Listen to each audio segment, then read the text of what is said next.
Hi, thanks for joining the breakdown. This is episode number 21, our Easter installment of the breakdown. So happy Easter, everyone. I hope you have a great Easter and enjoy time with your family and enjoy the spring weather.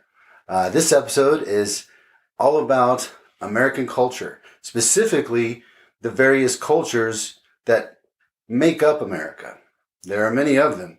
And in fact, we're going to use a little help from a very good author, historian, and journalist named Colin Woodard. He wrote a book about 10 years ago called American Nations. Here it is, right here. And we're kind of using this as the framework for understanding our discussion about American culture, or cultures today.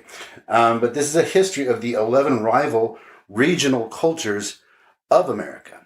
And this includes this discusses North America. It's not just the United States. It includes portions of Canada and Mexico as well.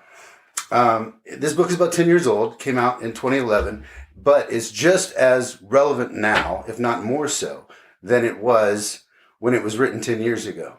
So what I'm going to do is just briefly go through with you. First of all, let's just talk about what is culture. All right, what do we mean when we say culture? Culture is, when we think of it, it's not just high society and going to plays and using good grammar. Culture, what we're referring to when we talk about it, is how a certain group identifies. Their shared identity between the people within that group, their shared beliefs, their shared behaviors, their shared symbols and ideas.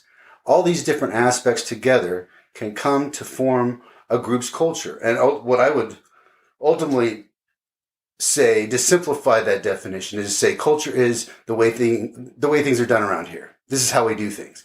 That's your shorthand for a group's culture. And now culture, that's a very complex thing, and every country has one or has multiple cultures, as we'll discuss. It's not just one culture. We think of maybe America as having just one culture, and we conceive of that as well. Our culture is one of self-reliance, entrepreneurship, free enterprise, for the most part, limited government. By comparison to most other industrialized nations, our government involvement in the economy is considerably less. That those are the things that define our culture, right? Ideally, right, this multi-pluralism, right? The country's motto, right? The United States motto is E pluribus unum, meaning out of many, one. These are sort of the cultural artifacts of what are supposed to be the defining characteristics of our culture, of our main culture, right? But in truth, in our one country of the United States, that we have many different nations. And the way Woodard is discussing nations, and the way nations are actually typically discussed against by most academics and actually most political theorists throughout the world outside of the United States, is that a nation is a group of people with a shared identity, basically. So not a state, not a country, but a nation. So, for example, the 11 nations that Woodard discusses in his book, I'll briefly go through them and give you an idea of what I'm talking about. There's 11 of them that are dominant within the society within North America now. Some more than others, but they've been around for hundreds of years.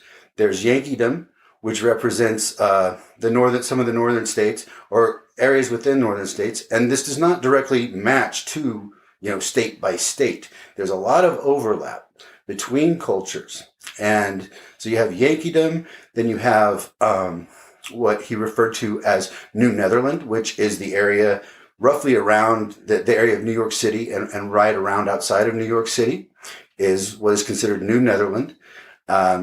This has been, obviously Yankeedom has been typified since its founding, that the English settlers that came in the early to mid 1600s to Massachusetts area in the up in the Northeast in what they call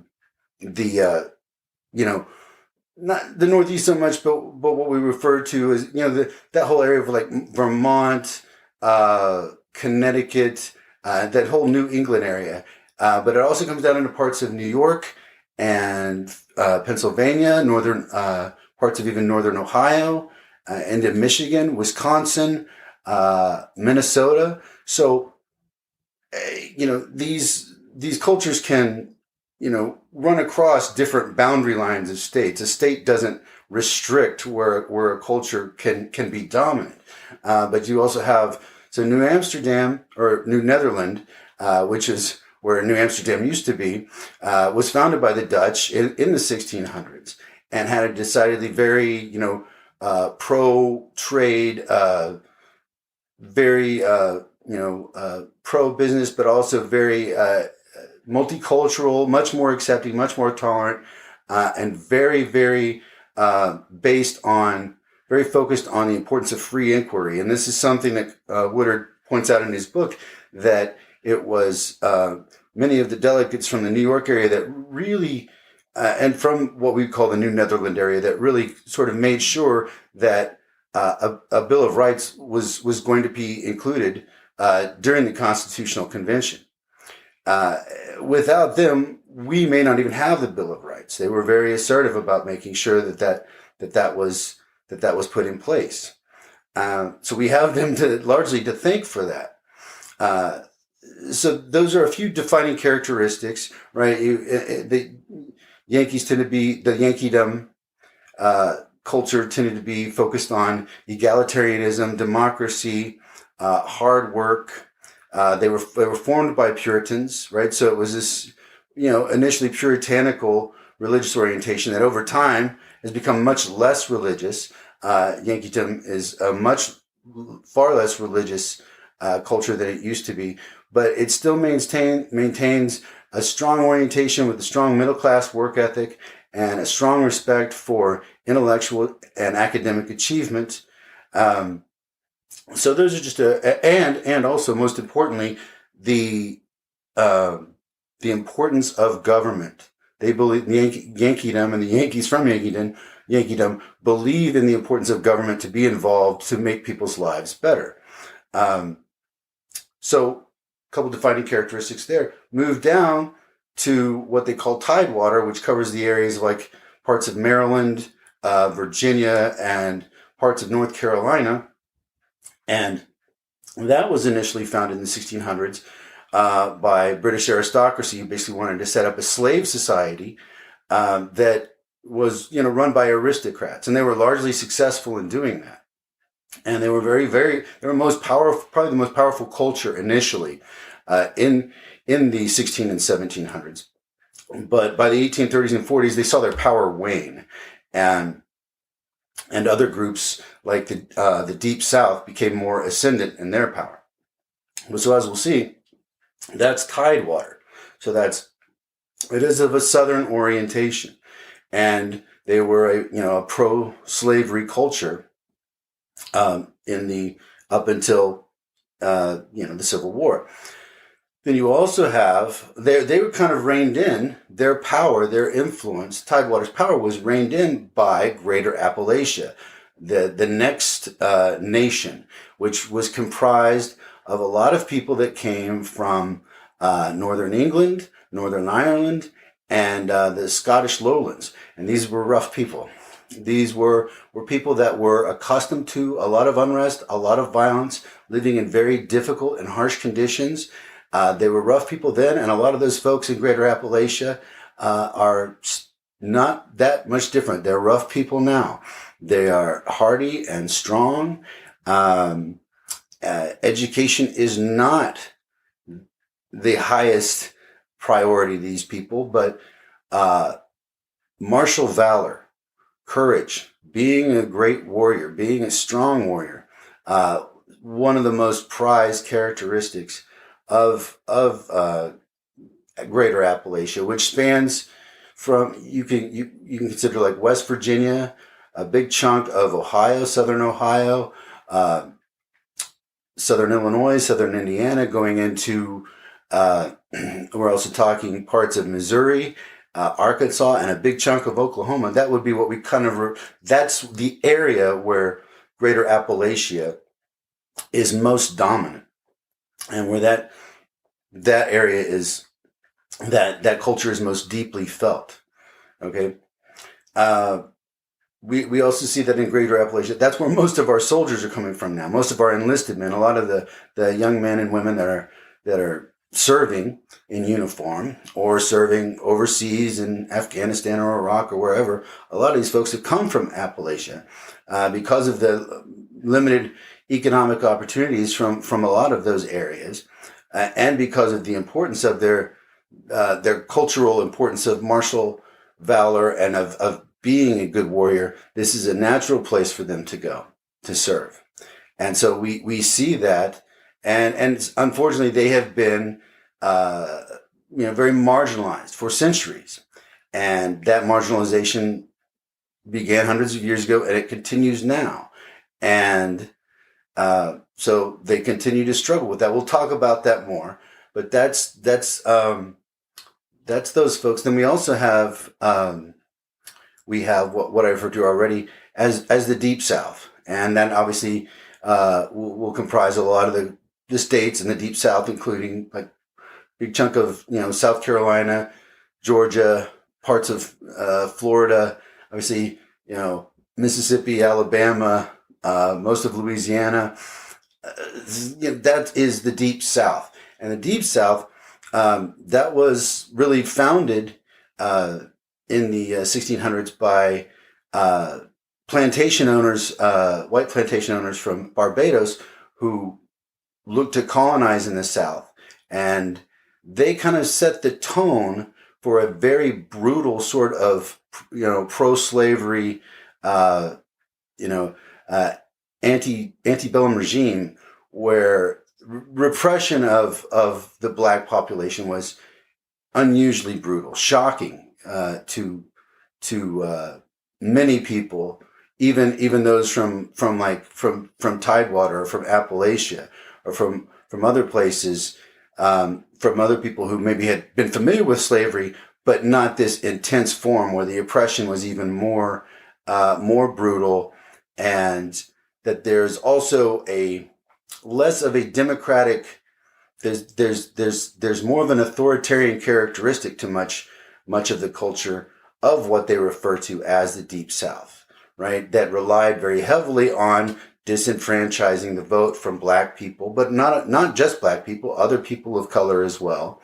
Whether you want to call that Native Americans or Hispanics or Jewish people or anyone that wasn't, or even more progressive type of folks from time to time have, if you want to look at during the civil rights movement, there were a number of liberals that were killed going down there to advocate for civil rights.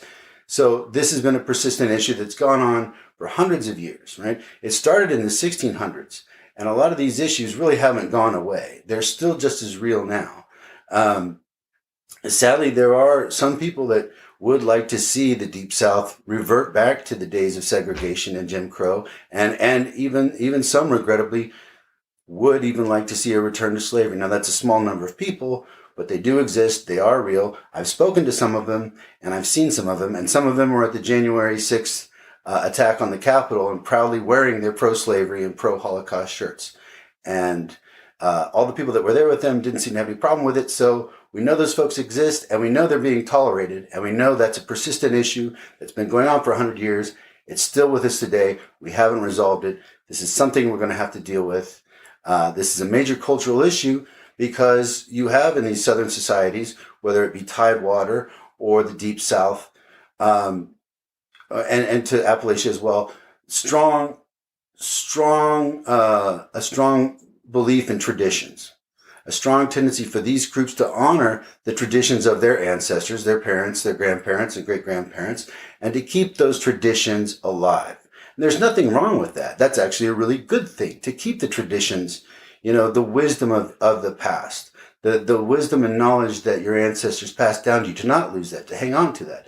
But, like all things, what gets passed down isn't always good. Sometimes we need to let go of the past and we need to evolve forward. And as we'll discuss here in a little bit, all of our cultures have strengths and weaknesses. And there's little things that all of our cultures could stand to lose and gain, right? There's all things we can do better. There's things, good things each of our cultures have to offer. And there's some things that, our cultures could be a little better about. And we're going to be a little gutsy about it, and we're going to talk about some of that stuff. But we are going to be respectful. We'll go out of our way to do so because we're all people. None of us are perfect. We're all in this together, and we really have no choice but to work this out. And that's what we're going to do. So anyway, moving on. Okay, just mentioned the Deep South. Talked about Greater Appalachia.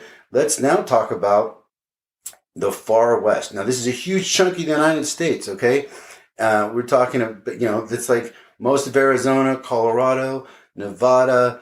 You're talking about Montana, all those countries, all those states out there.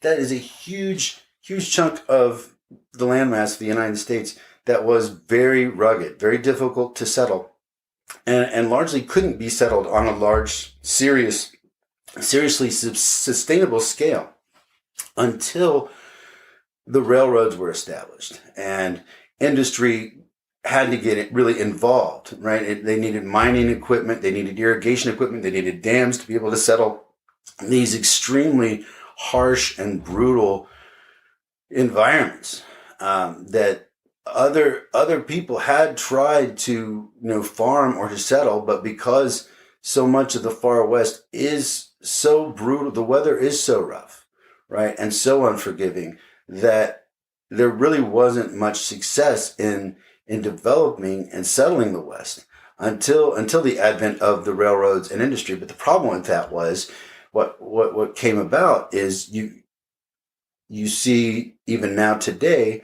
that those corporations and those companies that initially helped the settlers to settle the West, right? The ones that brought them there and brought their supplies there by railroad, the ones who built the dams, the ones who set up made irrigation possible. The mining companies that came out, they, to a large degree, took most of the profits, did not share with the people of these territories and states, did not share in the wealth that was generated from the crops, from the mining.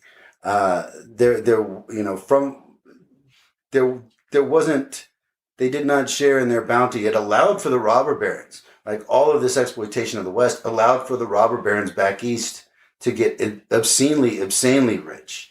Like, prototypical Jeff Bezos's, right? Just insane amounts of money that they really didn't need, that they should have shared with the people of the territories that they were in.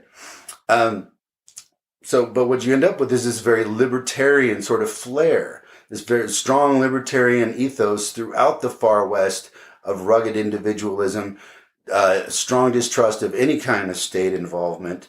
But you see that, while a lot of the people in the Far West are very individualistic, very independent, resourceful type of people, they are also heavily dominated politically and economically still by, to some degree, what you would call their corporate masters, that they really truly are dominated and in service to, in many ways, corporations even today.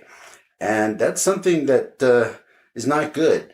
That not for the long-term health of the people in those areas or for the long-term health of our country either. That's something that's going to be, that's a much more complicated topic. We may have to address at another issue, but that's a little taste of the Far West. Okay. So moving on from there, we're going to talk about the left coast. The left coast, you probably have an idea of what that is. So that roughly starts around the area of Monterey, California, and goes north along the coast, right? Up through like San Francisco, up through, it's the coastal part of these states, right? And so it's the coastal area. So that's going to include Portland. It's going to include Seattle. It's going to include Vancouver in Canada. And actually that left coast is actually supposed to run all the way up to Juneau, Alaska, where you have a very liberal, very progressive group of people, generally very well educated, initially founded by Yankees. If we're talking about like the Oregon, Southern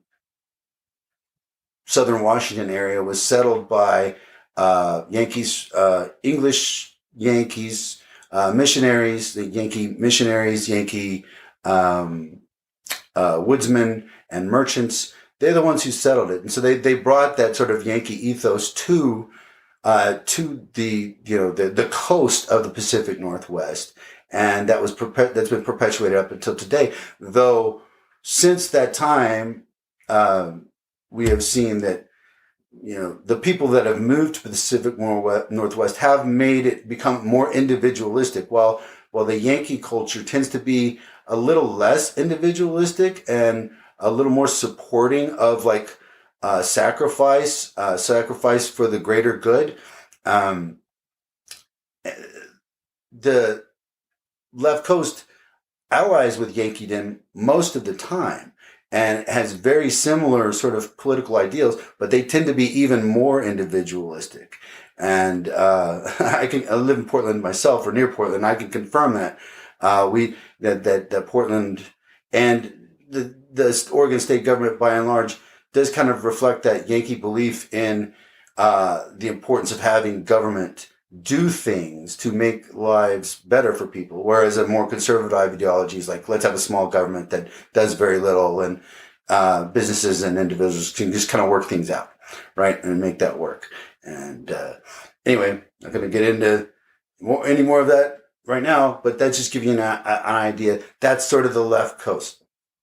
Who else do we need to talk about? El Norte. Okay, so what is El Norte? El Norte basically is the nation or culture that is basically the area of like southern Arizona and southern Texas to 100 miles north and about 100 miles south into Mexico. That, if you kind of draw a circle around that area, that's roughly kind of your idea of what El Norte means. That's the group. And so these are mostly, Mexican people, people of, Mexican descent. El Norte was actually established one of the first cultures to be established by the Spaniards in 1590 when they settled in Florida. And the Spaniards were here long before the British, the English. The Spaniards had been explored all over the America before the English even got here. So in many respects, El Norte is one of the oldest cultures in our country. And anyway, they are seen by Mexicans as, in many ways, more American than Mexican. And that economically and culturally, in many ways, they're much more tied to America than they're tied to central or southern Mexico. So they, in many ways, share a lot more in common with Americans than they do Mexicans. But El Norte is growing, and it's growing fast. And as we'll talk about maybe in a little bit, is that this is one of the major drivers of a lot of the cultural change right now. These demographic changes from El Norte. It's growing very rapidly, and it's predicted to expand its size, numerically over the next few years, by, exponentially larger numbers, and they possibly even double their size within a relatively short amount of time, which will have major implications on the electoral map. And El Norte, for the most part, not entirely, but tends to vote progressive or Democratic. So folks on the right obviously are very concerned about this, right? Because they're seeing that El Norte is gaining in size. They have a lot more children. There's more of them coming to this country for economic reasons, and they're being employed in this country by employers for economic reasons. They serve a purpose, a very important purpose. And so there's a fear that El Norte is going to, change the country in ways that, particularly on the right, they don't want to see that. They don't want to see those changes. And that's one of the driving fears with immigration. Is not just that people are coming to take certain people's jobs, but that they're going to change the culture. They're going to change the culture, and that is going to be more favorable towards like Yankeedom and El Norte and Left Coast and less favorable, right, to the Deep South and Tidewater and Greater Appalachia, right? These are the kind of all these groups are distinct, right? But they also have alliances. Like we've got, right, how Left Coast allies with Yankeedom, which also allies with New Netherland, and you have, Tidewater allying with the Deep South, which also allies with Greater Appalachia. So there are these alliances where the cultures are different, but they, it's a two-party system, so you got to pick one or the other. So these are the alliances that they make to make changes that happen. So there's also what we call First Nation. First Nation, and basically what that is, those are the Native Americans that live mostly in Canada at this point, in a large section of Canada, but also in parts of Alaska as well. And these are the Native American people there. And First Nation people never signed a treaty, never gave up their land. They were marginalized for a long time, but they have seen a resurgence. They are gaining greater autonomy.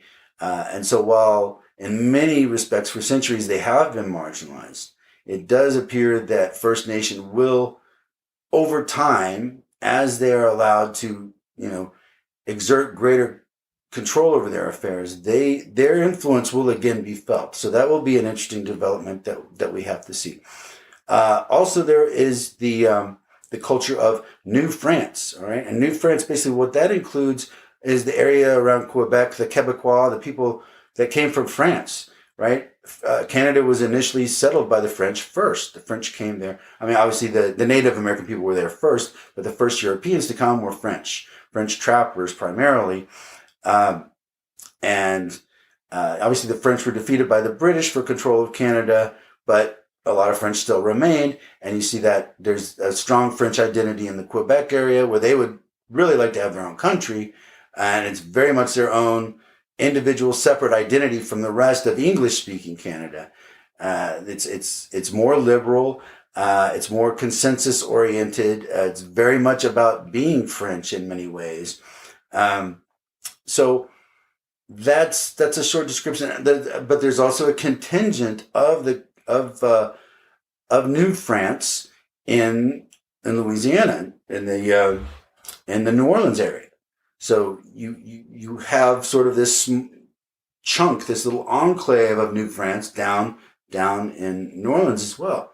So these are, make sure, have I forgot anyone? It's hard to remember all of them, right? There's so many, and I hate to leave anyone out, just to make sure I didn't forget anyone.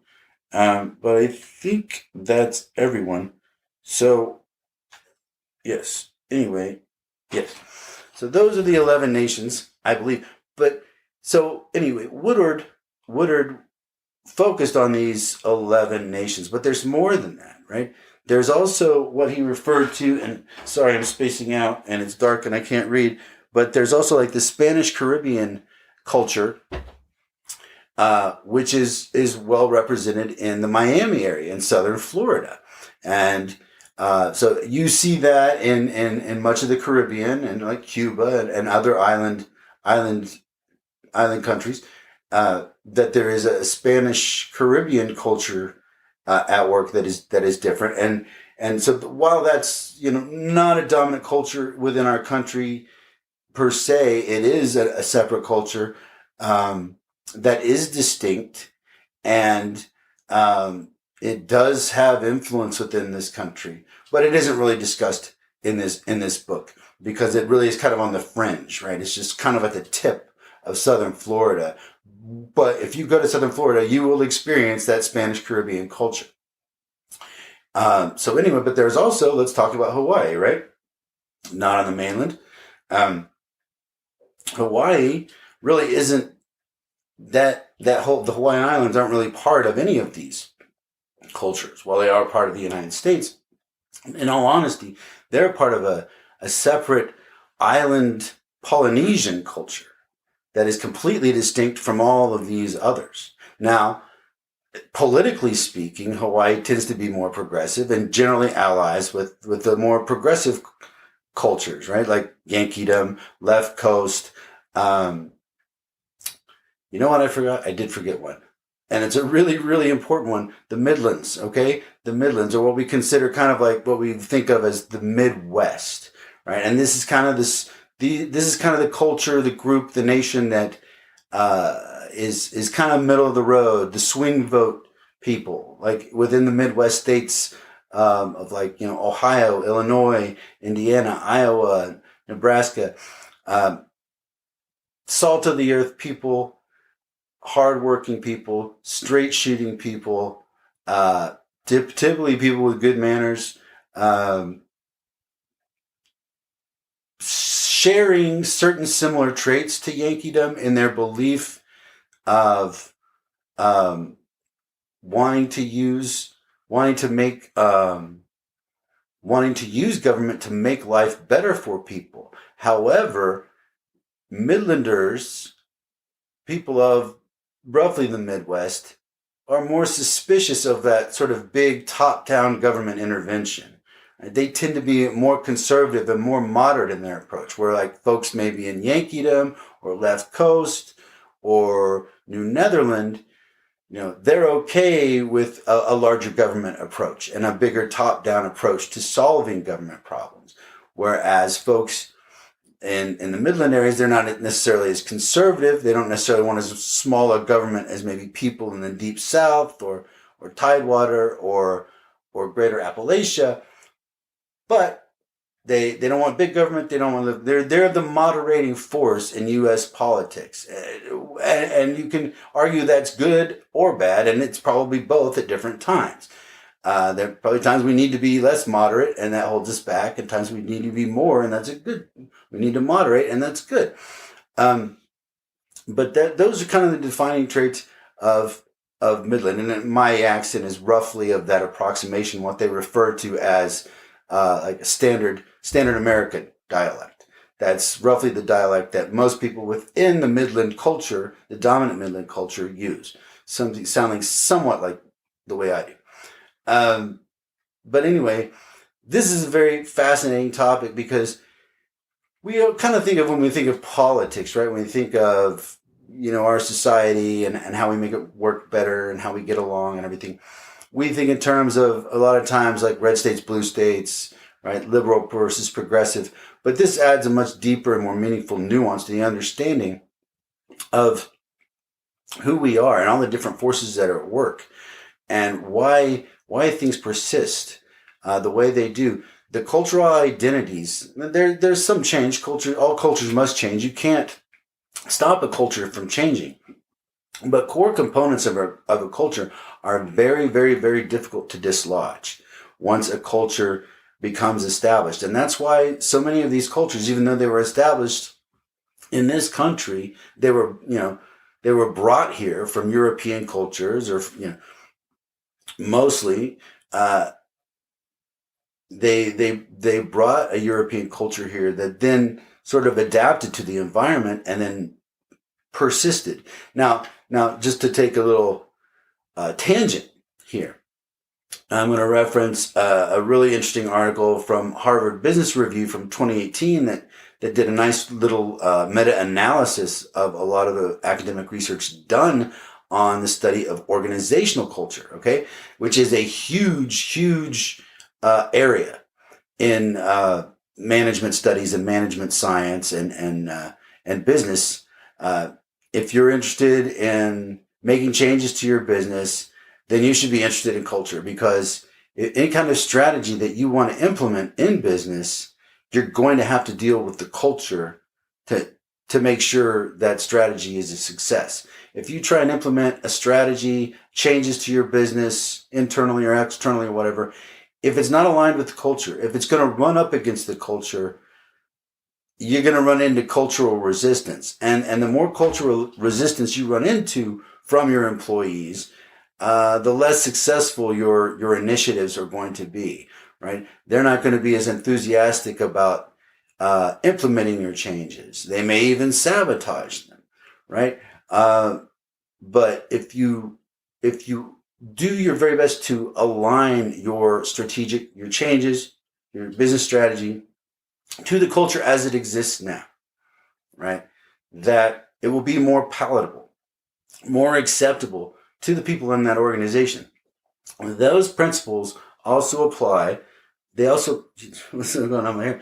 There's those businesses also apply to these cultures, to these businesses, cultures, nations. It's you're dealing with groups of people, right? And it's not just businesses and organizations. You have a culture. You're gonna have a culture between a group of friends, right? You're gonna have a school can have a culture, right? Then and so that's kind of what we're looking at, is that, society, maybe America has this one big generic, culture, but within it we have all these different subcultures and subcultures within that and subcultures within that. Human society is very complex, but this gives us a deeper understanding of how people interact, right? And so anyway, the Harvard Business Review article, basically what they found was, from the review of all the different academic literature on culture, was that there's basically four key defining characteristics of culture. One, that it's pervasive. That means within a group, it's everywhere. Two, that it's enduring. That means it lasts. It sticks around. It doesn't change. It's really hard to change. Three is that it's shared. That people within that group share those ideas, those beliefs, those behaviors, right? That's so it's shared. It's enduring. It's pervasive. And there's one other characteristic I'm spacing out on right now that also is that helps to define a culture, is that I don't know. I'll come back to it. But these are core components of what it is that makes a culture up, right? And that once a culture is established, it's very, very difficult to change, right? A lot of the anti-democratic, pro-slavery sentiments that existed in the 1600s still exist today. Not in the same intense form that they did 300-400 years ago, but they're still there and they can still be felt, right? I mean, there's been, let's briefly talk about all the cultural issues, right, that we're looking at, that all these different nations, looking at these different nations really helps us to address the issues about race, right, and racism. Issues about, should these Confederate soldiers' statues come down, right? Should we take down the statue of Teddy Roosevelt, who was a great president, but he was also regrettably racist. Now, he wasn't like as racist as some of our presidents, not by a long shot, but he was. He repeatedly wrote it in his writings that he thought, whites were superior. He was racist, right? Even Abraham Lincoln, who was, the guy who really freed the slaves and paid for it with his life, he had his doubts about, the racial equality of black people.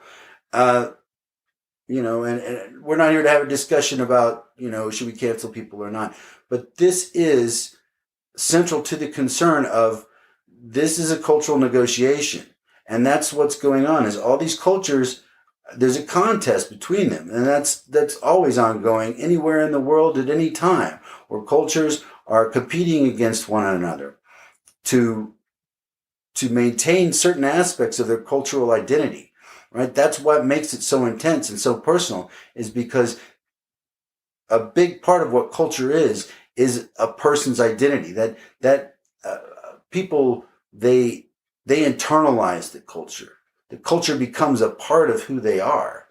And so when the culture is criticized, the person feels criticized. When the culture starts to change, or they feel that certain aspects of the culture are threatened, they feel threatened. Their identity feels threatened. Their way of life feels threatened.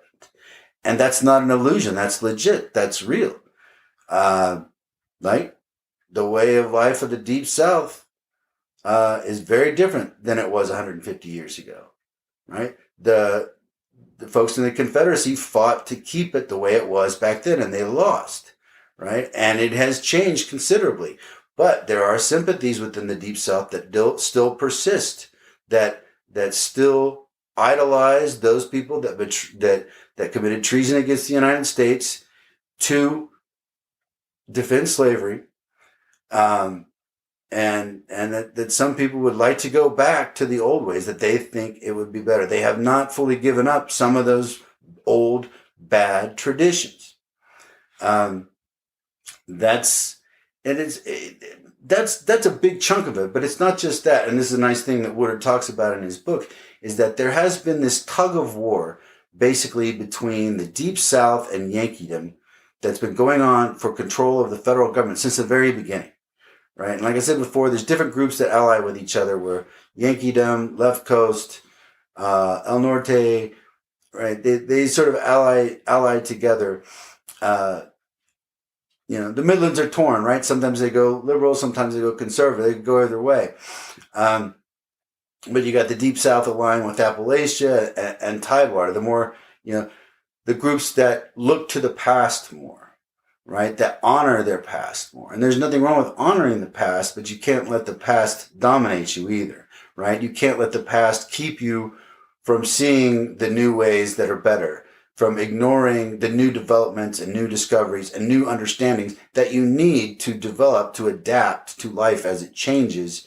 You cannot live on the same wisdom that existed from 200 years ago. We all have to do this. We all have to update our understanding of the world as we learn new things.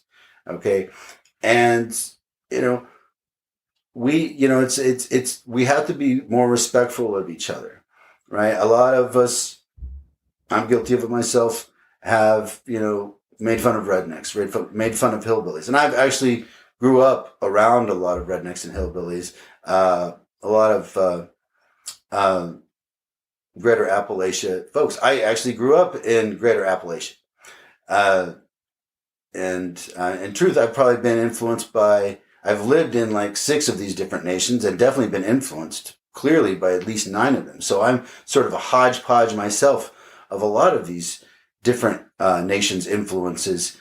I can feel them very much within myself. I think that's probably true for a lot of us, is that we're not just a Yankee. We're not just Deep South. We're not just Tidewater. That we're a mixed bag of a lot of these different cultural influences that have had a really big influence on our society and in our daily lives. But so the whole point of this is that wanting to develop a deeper understanding of what it is that drives us, right? The different cultural meanings that are reflected in our attitudes, our belief, our dress. How you dress in Greater Appalachia is going to be a little different than how it's going to be in Yankeedom or in Deep South, right? Or in the Left Coast. There's little differences, all right? Now, this is not obviously uniform, right? You're going to have Yankees that live in the Deep South. You're going to have people from Greater Appalachia that live on the Left Coast. And there's always going to be enclaves too, right? Where you can have like a mini micronation of Tidewater, within Midland, or, a little enclave of like a Midland city within Yankeedom. So there's every permutation you can imagine, is going to exist, right? With how these cultures manifest themselves. And so the areas that I've mentioned, these are their areas of core dominance, where these cultures are most dominant or most powerful in these areas. Now, their influence can be felt further out, but less intensely, right? And you don't have to accept the culture. You may be a New Netherlander living in the Deep South, right? And reject their culture, but you're not going to change their culture. You may choose to try and not accept the cultural ways as best you can, but you'll be influenced them. We're all influenced by our surroundings. But whatever you do, you're not going to change the culture. You may make some small contributions towards this change, but cultural change is extremely difficult. It's one of the hardest things to do. And because it's so pervasive, right, that it's enduring, it's everywhere, it's shared, And the fourth quality, it's implicit, it's implied, meaning most of the time these cultural values aren't even spoken, they're just assumed, right? Like in Greater Appalachia, it's just assumed that you know how to fight. And that if somebody says a word to you, I'm generalizing horribly, everybody's going to be mad as hell because I'm going to generalize about all the cultures. But, it's a 1 hour podcast. What can I do? Just trying to get the basic ideas across to you here. But really, if you want to dig into this, this is the bomb. You really want to check this out. This is a great, great, great book. If you're into history, if you're into culture, if you're understanding different people, you're not going to go this. You won't want to put it down. You'll want to read it again. This is a winner. And like I said, Colin Woodard, American Nations. It's really great. So definitely check that out if you get a chance. But we want to take this understanding, right? We want to have more nuanced, better understanding of where all this comes from, and that these people value different approaches, right? That it's not just a simplistic, red state, blue state approach. But if you appreciate the cultures that people are from, right, and what it is they value, it can give you deeper insight into the things that really matter to them, right? And we all, regardless of culture, there's things we share. We all love our children. We want our children to be healthy. We want to do meaningful work. We want to be honorable and live right and do good. Most of us, right? Make a positive contribution and have people recognize that and respond positively to us. These are things that, most people we all share this. But how we do that is different, right? The little differences, little differences can have big outcomes. And, the little differences can mean a lot. There's a lot of folks from the South or from Appalachia that, obviously not the biggest fans of folks from Yankeedom or from New Netherlands. They can find them a little know-it-all-y, a little standoffish, not emotionally cold, not emotionally demonstrative. They perceive them as arrogant. I'm not saying that's necessarily true, although they can appear to be that way sometimes. Right? Like how people have negatively referred to a lot of people from Appalachia as rednecks, like I started to talk about, right? Or hillbillies, right? That there's this negative connotation. These people are poorly educated and they're violent and they're dangerous. And there's some truth to that. But a lot of that has to do with the fact that these folks have been marginalized for hundreds of years. They were poor when they came over from England, from Scotland, from Ireland, right? They never really had a shot. They were treated like garbage by the aristocracy. A lot of them were indentured servants before slavery really got going in the States, right? That these folks served as indentured servants before they were able to move west. And then when they started bringing in Africans, the plantation owners started using African slaves instead of indentured servants instead. It was much cheaper. And it was easier for them to brutalize a group of people that looked a lot less like them, which is true. Lots of scientific studies have shown it's a lot easier to do horrible things to someone when they look different from you, which goes to a lot of heart of our issues with race. It's a lot easier to, do bad things or think bad things about someone who acts differently from you, from a different culture, right? But even when they physically look different from you, right? It's easier for people to develop this concept within their mind that you are the other, that you are so different as to not be like us, that you are not the same type of human that we are.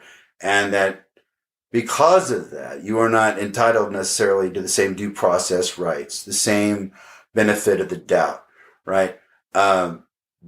You are not to be trusted, or maybe even given full rights because you are so different. And that's a big part of the problem with prejudice, is that, of any type, racial or otherwise, is that you prejudge people unfairly, not based on their own merit, not based on the evidence, not based on any serious evidence, right? Not based on anything they've done necessarily, but it's based on limited and prejudicial and biased information, uncritical information.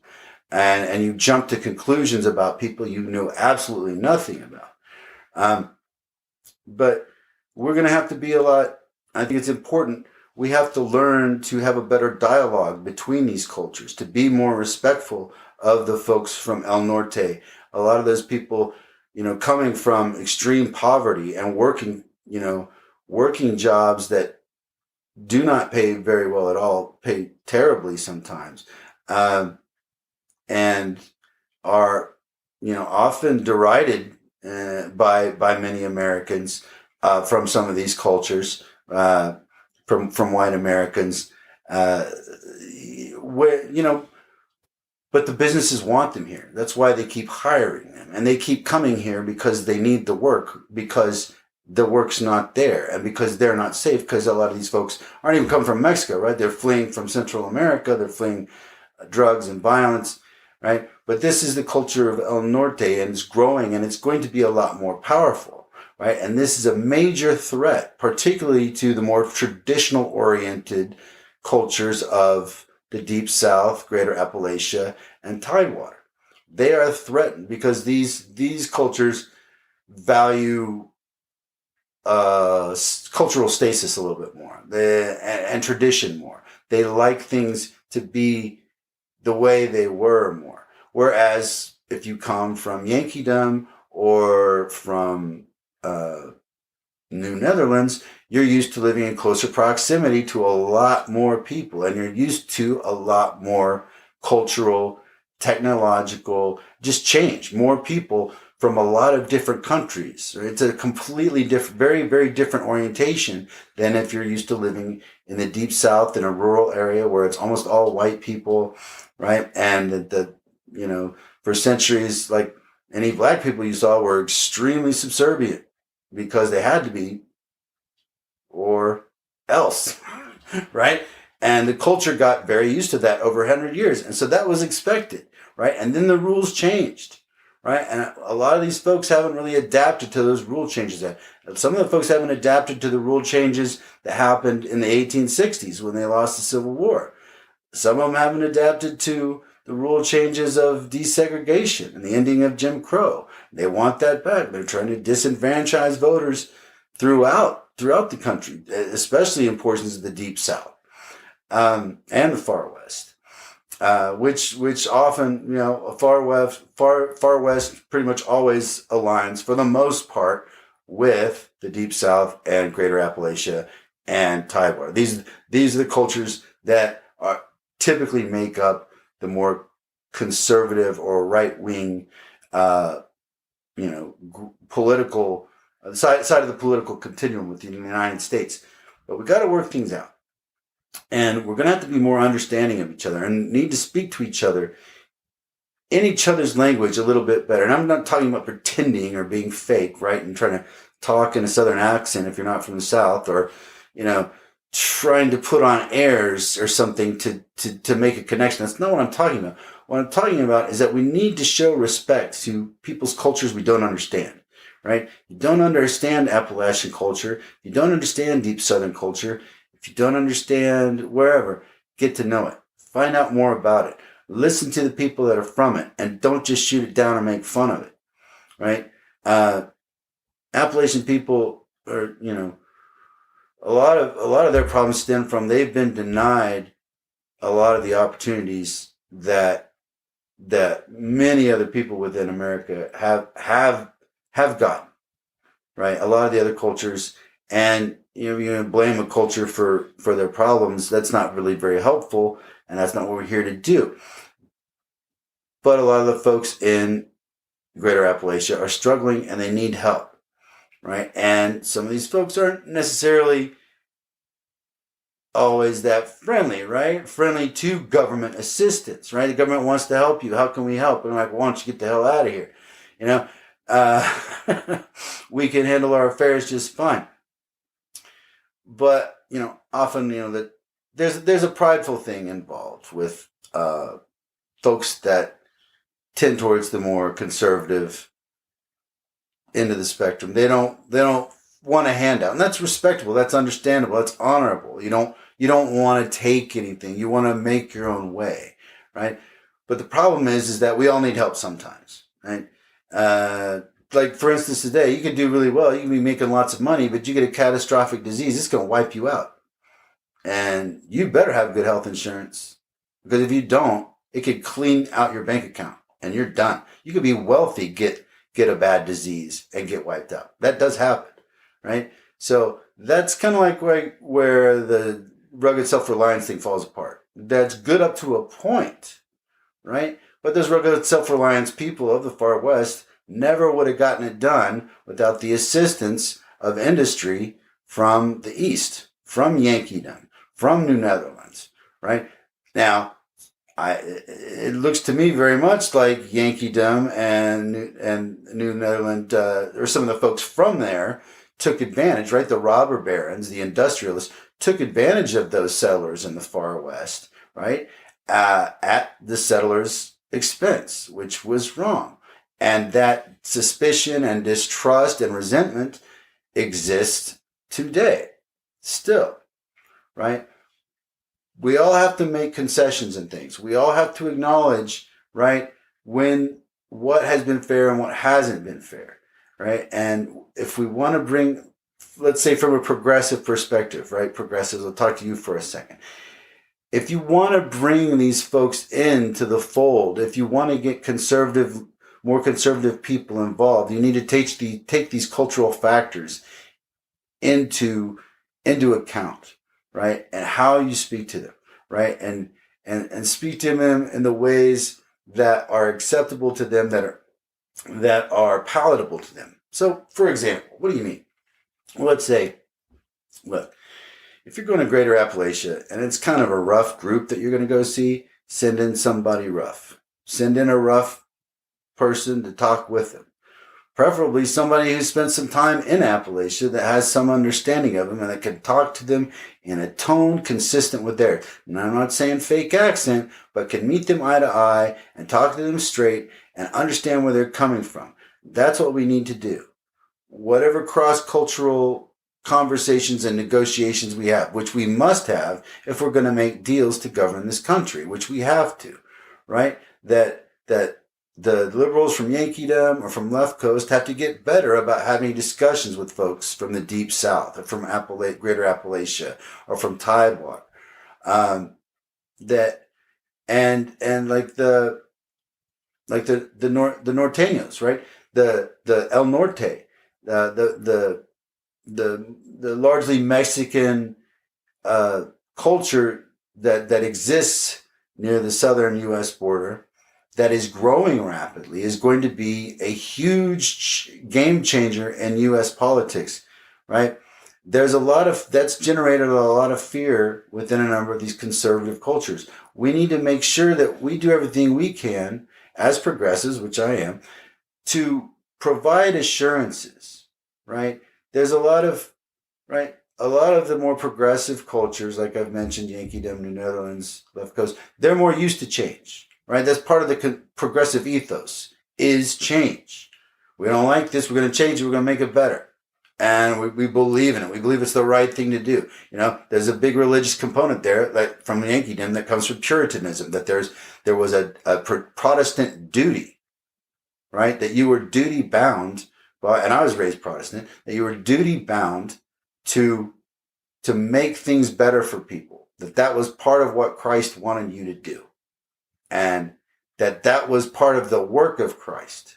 And that you would use the government to help facilitate those goals, to help make sure people got jobs, right? Or that people had good schools and good education, right? And good facilities so that they could live a healthy, dignified, organized life, right?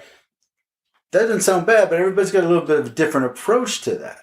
And we have to respect their approach, right? And it's like there's going to be a lot of changes, but we have to take whatever we do and whatever you do, whether it's be at the organizational level within your business, or if you're working in politics, whether it's at the state or local level or at the national level, you've got to take these cultural factors into account when you're dealing with your political opposition, or even when you're dealing with your allies. Because as we see, like definitely within the Democratic Party, there's a whole host of a wide range of issues. It's a really, really big tent of a very diverse group of people with a lot of different ideas, and they feel very passionately.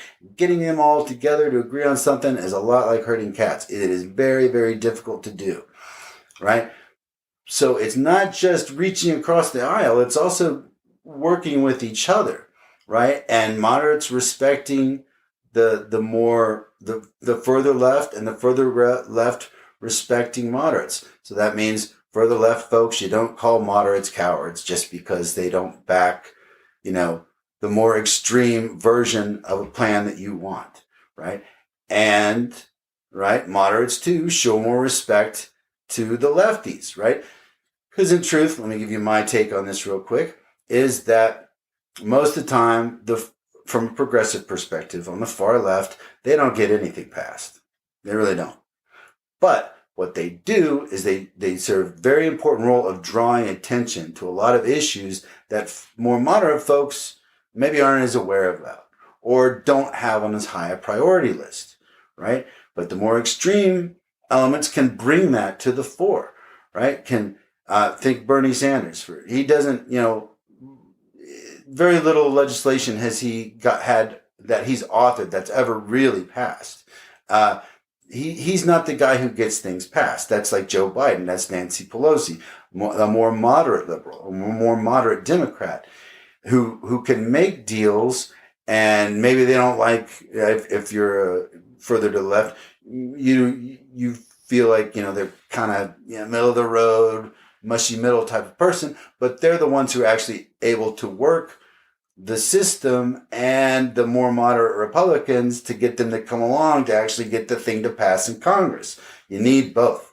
You need the Bernie to get people's attention, to wake people up, to make people see, oh my gosh, how much do these billionaires make? How little in taxes are they paying? That Bernie is awesome at that, and he's a great man. He's a straight shooter. He deserves nothing but respect for what he's done. He plays a very important but symbolic role, right?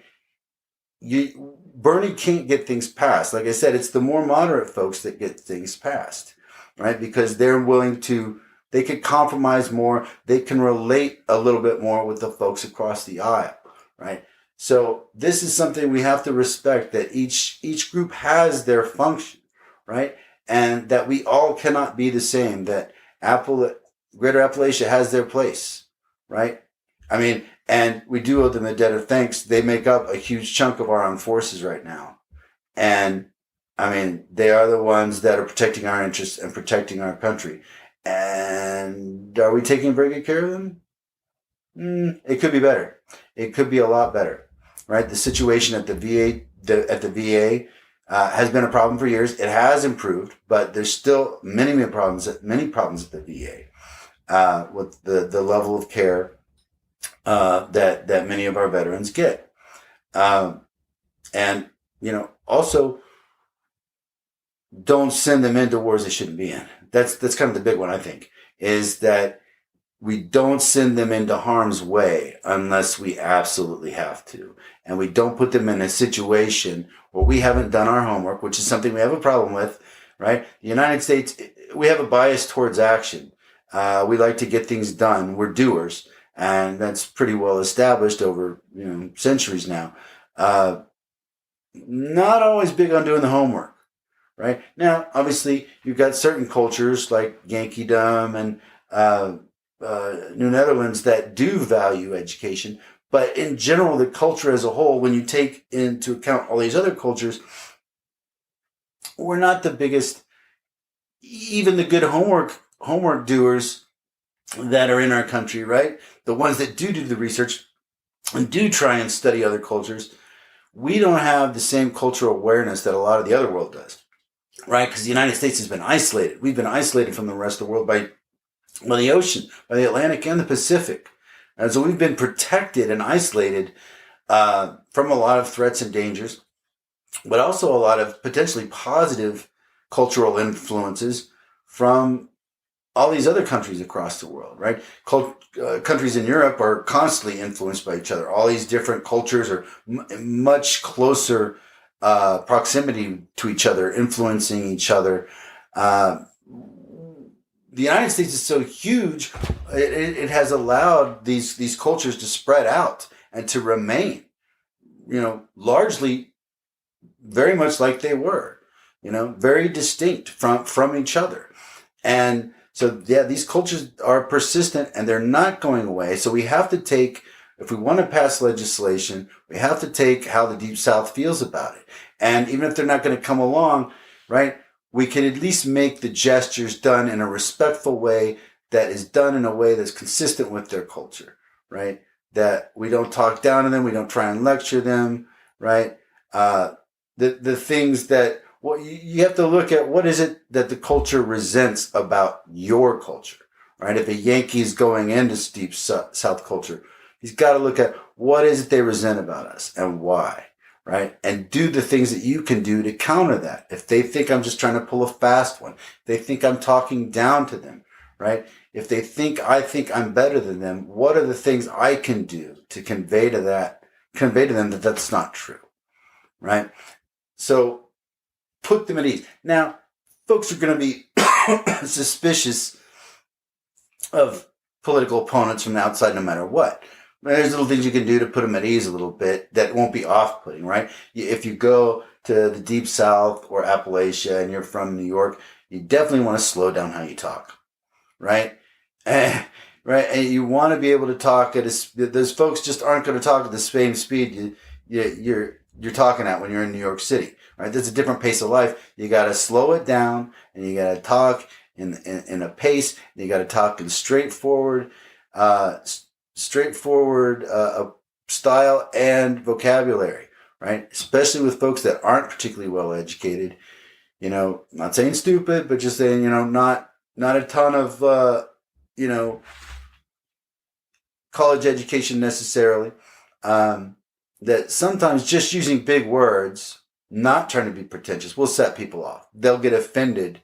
And I'm not saying they shouldn't. It's kind of, sometimes people are overly sensitive, right? If they come from a disadvantaged culture, they can be overly sensitive to someone from outside. And they might jump to conclusions and say, oh, he used a big word. He's just trying to, talk down on me. And sometimes people do that. Sometimes some people use the big words, right? Yeah, to kind of lord over you and intimidate you. There's a lot of you that do that. I despise it, actually.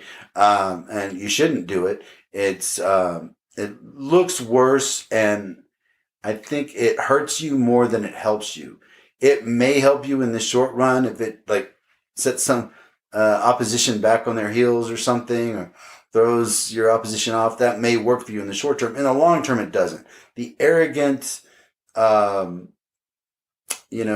sort of I know it all approach that better educated people can have sometimes can be very off-putting. So you do want to be aware of how you approach folks that maybe don't have as good an education or come from a slower society. You got to slow it down, right? A lot of the folks from the Deep South culture come from a more agrarian, rural society. And even if now that's not true, they might live in a city or a suburb, but their culture was defined at a time when, most of them lived on a plantation, or a lot of them did, right? And the wealthy ones anyway, and they had slaves. And, there were poor white people that were not treated well either, but they were one step above the black people. And that sort of mentality is still at work with a lot of people in the Deep South, and to a lesser degree in Appalachia, to a lesser degree. But Appalachia is interesting. They've allied with the Deep South, but they're kind of caught in the middle too. They have they have issues with Deep South and the North and Yankeedom as well. But these are fascinating things, and we're all influenced. None of us are independent of these cultures. You can't possibly be. And while most of us have not lived in New York City, right? We have all been influenced by New Netherland, right? That is like the publishing media capital of the world. So much of what you see or hear from entertainment or from media is controlled or heavily influenced by New Netherland, right? A lot of if you like plays, if you like books, literature, heavily, heavily, heavily influenced. So much of American intellectual life influenced by New Netherland. So you cannot help, even though geographically New Netherland is tiny. Now it's only like the areas right around New York City. So geographically it's small, but cultural impact wise, it punches way, way, way above its weight.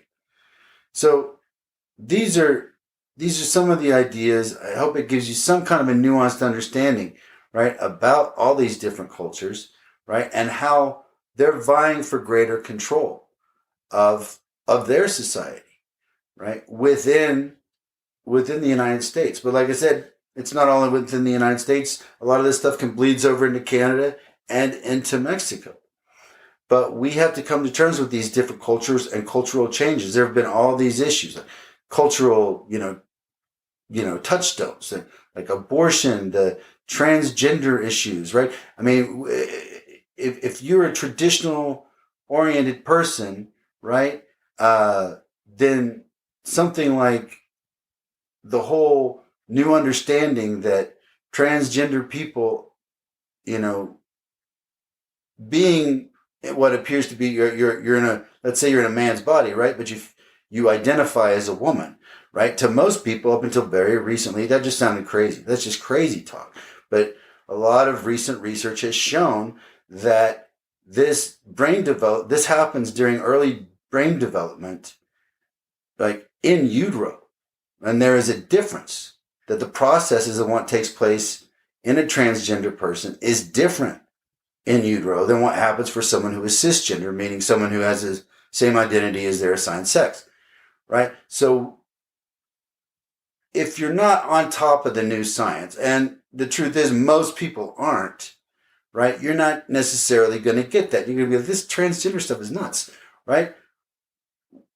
Until, and we did a nice show about this, I think, about the J.K. Rowling controversies months ago, and we ended up getting into the transgender issues a lot.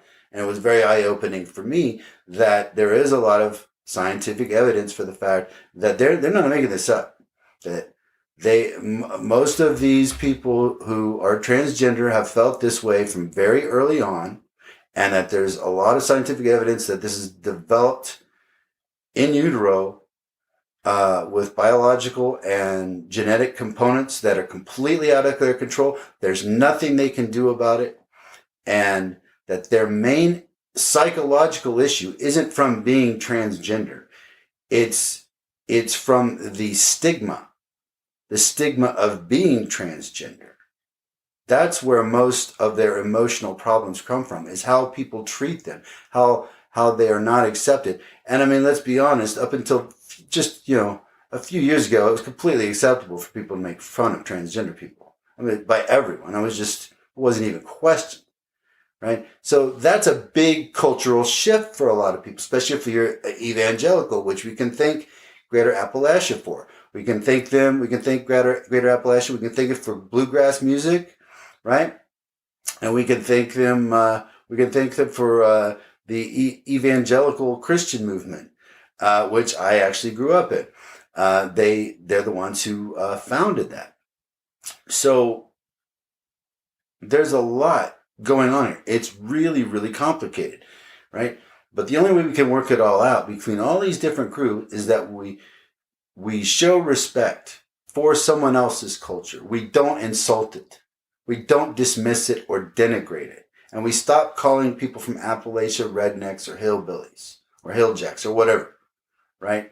Like, that's offensive to them the way, the N-word might be to black people. And yeah, a lot of the Appalachian people like using that word too. Let's not pretend they don't. They need to cut that out. But it doesn't change the fact that referring to a group of people pejoratively, if you want to bring Greater Appalachia along, you're going to get a lot further if you stop calling them redneck. If you stop making fun of them and calling them white trash and making fun of them for being poorly educated. They have the potential to excel and exceed just like everyone else. They have not been given the opportunities. Like a lot of disenfranchised black people and people of color who never got those opportunities. Very similar. Very similar. The difference is that the folks in Greater Appalachia were told for decades, no, centuries, that, they were one step above black people. And, that no matter what, as poor as you are, as uneducated as you are, as low down beneath the aristocracy as you are, you're still better than the smartest black man. And that's something to hang on to. And, that was something that's what they had to cling to. We've evolved past this. We need to help our brothers and sisters who haven't fully evolved into the new world of understanding that science has given us, right? That there is no master race. That whites are not superior, right? That there is no inferior race. There is only one race, the human race. But we have all these different cultures, right? And all these different ethnicities that have evolved over thousands of years based on, where you were and the demands of that climate and environment, right? And then these cultures develop in response to, the environment, but also to everything else that happens to those people within a certain amount of time, right? So we got to be respectful of each other, but also as we face this sort of change, right? We need to show understanding, we need to show compassion, and we need to show humility when reaching out. And we must reach out constantly to those on the right, even if they rebuff our efforts. Is a consistent and sincere, what's the word I'm looking for? You want to like the gesture, right?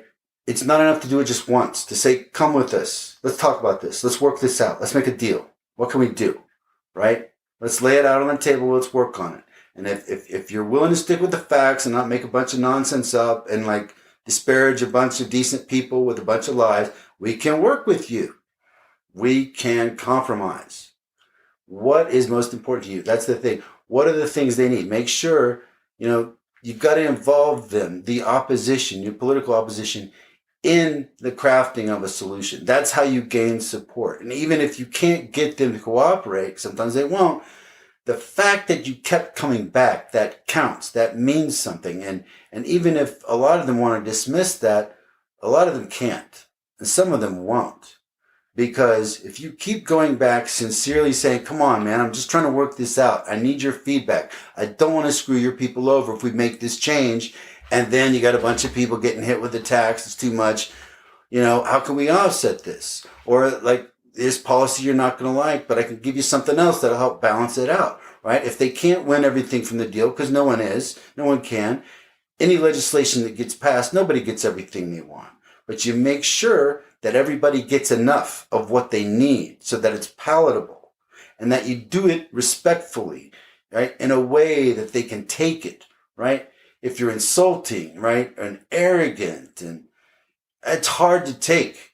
Even sometimes if it's a good deal, it's hard to take because your pride is insulted by someone's, disdainful treatment of you, right? So we all need to be a little more understanding of our different cultures and where they come from, and that these forces have an impact on us far beyond our understanding, right? That we don't even necessarily feel or perceive their influence, but they've been driving us, pushing us for hundreds of years, and are actually the remnants of old cultures from Europe. Or from Native America, even from 15,000 years ago, when the first nation got here, right? So we have to work on these things. We've got to improve education, our educational system, to have a more nuanced understanding of of our societies, and not just think of things like, well, these states are blue states, these are red states, but that there's all these different cultures involved, and what really goes into them, the historical significance. Why?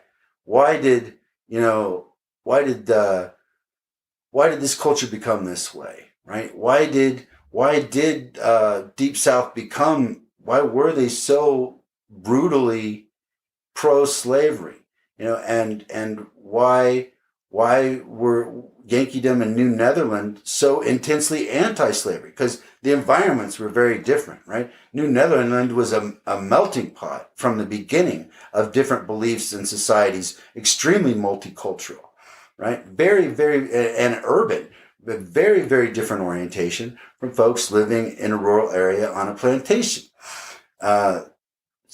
Very different ways of life, right? But we have to find a way to work these things out peaceably as much as possible, and respectfully.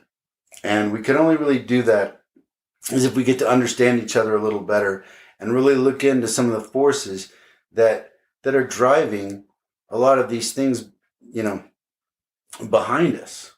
So something to think about. I hope it's been interesting. I think that there was a great quote, let me see if I can remember it right. It's that culture eats strategy for breakfast. And that's a quote from that Harvard Business Review article I mentioned. That quote's been around for a long time. It's in a lot of the literature on cultural change. But what I've seen in working with the organizations that I've worked with over the last 15 years is that's very much true. If you try and implement some kind of change, some kind of corporate change, some kind of initiative within your company, you're going to have a much better chance of success if you align it with the culture as much as you can, right? So you want to take those things into account, right? If you have a culture that is, let's say, like not as, I'm trying to think of the word. Maybe the culture of diligence is not there, right? They're not exactly on top of it for some reason. You can't come down with this super hardcore authoritarian approach. They're gonna resist that. You have to come in a different way, so where it's not going to be offensive and it's palatable, but they'll adapt to the changes, right? But they'll be able to. It won't be so much that they reject them or resist them, right? So a lot of time, what happens is a lot of the things you're going to do, they're going to be small changes, little tiny changes, gradual changes, right? But over time, they will have an impact. Over time, like if this statue goes down, another one comes up, that's no big deal right now, but 10, 20, 30 years from now, that has an impact, right? The things that a group, like a cultural group honors, like what things it spends money on. Do you spend more money on military? Do you spend more money on education? How much money do you spend on arts? That has a lot to do. It says a lot about your culture and what it is you value, right? And we're not ever going to, if you're in Yankeedom, they are never going to adopt your approach in Deep South, and you should never want them to. But we need to find a compromise between those two extremes, because they really have been in contest for control of the federal government from the beginning of this country, right? Deep South wanting a very small government that really can't intervene in their affairs, and then Yankeedom wants a strong central government that can do what needs to be done to come in there, and make big changes if they need to decisively. Whereas if you have a small government, that's just not even possible. So finding the balance between these and and coming to a workable solution, it's extremely complex. And I hope you see that by seeing all these different groups and all these different cultures, this helps you to see why it's so complex, why making these changes are so complex. It's not just politics, right? And it's not just, I was going to lose, the Democrats are going to win, we're going to lose jobs, right? Which is kind of like, that's always a Republican threat, although we see that over 900,000 jobs have been added since Biden's been in office. So that's Clearly, not the case.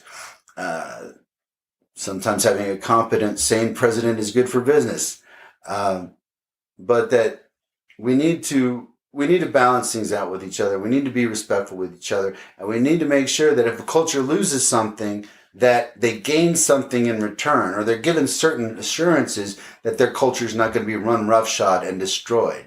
Because when people feel threatened like that, and that's what you're seeing with a lot of these Proud Boys and a lot of the folks that storm the Capitol, is they are terrified, right? And I think in many ways irrationally so, but they are terrified of a changing culture where they feel that the white man is now the minority, right? And that's what they're terrified of in some respects, is they're worried that the white man is going to become what the black man used to be.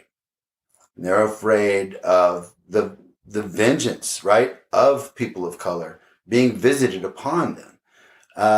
So it could be helpful, people of color, if one, you don't lump all white people in together, right? We're not all racist, or if we struggle with race, we're not all necessarily racial issues that some of us are working on it, right? A lot of us are trying to be better than we were, and we're trying to understand the plight of people of color much more seriously. I mean, in all honesty, I'm 50 years old. Growing up, the hero was mostly a white guy, and black people were subservient. People of color their roles were typically subservient or supporting. It was not that common to see a black hero or, a Hispanic hero or something. Bruce Lee, it was a big deal for him to play in Kato in the Green Hornet. They had David Carradine play Kane, white guy. David Carradine played Kane in Kung Fu, and that was just in the 70s, right? So it hasn't been that long, really. We're still just. It was so normal, just not that long ago to make fun of gay people. It was completely acceptable. It was like not even Polish jokes when I was a kid in school were almost universally accepted, right? A lot of that has changed. A lot of stuff's not acceptable anymore, and that's good. Those are good changes. Those are good cultural changes that have happened, right? But some cultures resist those changes, right? Because they like doing things the way they've always been done. That's the orientation of their culture, is to honor the past, right? So in some respects, progressives, that's really the change people is what we are, right? But we need to reassure our more conservative, less change-oriented brethren in this country. We need to take the steps we need to take and show the cultural respect and speak to them on their cultural terms, right? To be able to meet them in the middle and to be able to continue to govern this country effectively. So I think education about proper history, American history, unfortunately, too many Americans have far too simplistic an understanding of American history. Incorporating what we've talked about, an understanding of all the different nations within the United States would go a long way towards giving people a much more accurate understanding of all the people who live here. So anyway, it's a really fascinating topic. I'm sure there's a ton of other stuff we could talk about this, and we'll probably return to this topic again. I don't feel that I've done it justice. Woodard's book is incredible. You should definitely read it. The Harvard Business Review article on organizational culture is also an excellent article you should read. I definitely recommend it. It's from 2018. You can find it online. Please check those out. So all I'll say is that we got another show coming up. It's going to be a little different. It's going to be similar in this vein in some ways, but different. It's going to be about genetic testing. Specifically, I took a genetic test, and I'm going to be the guinea pig. We're going to use my results. I'm not going to tell you everything, but I'm going to give you a nice overview. It's a really good, high quality genetic test. I paid extra for it. And it's a little bit, it's a notch or two above like Ancestry.com and 23andMe. It's a step above. I did that on purpose. And we're going to get into the nitty gritty details of a genetic readout. We're going to talk about that and all the different things that we can derive from the understanding, our modern understanding of genetics. Right? We've come a long way in a short time. And so we're going to talk about that, what we can derive from our genetic information, what it tells us, what it doesn't tell us. And it should be pretty interesting. There's a number of implications from all this genetic research that are very important that we need to talk about. And I look forward to us discussing my genetic code with you then. Again, regarding this topic, I hope you enjoyed talking about the different cultures within American society.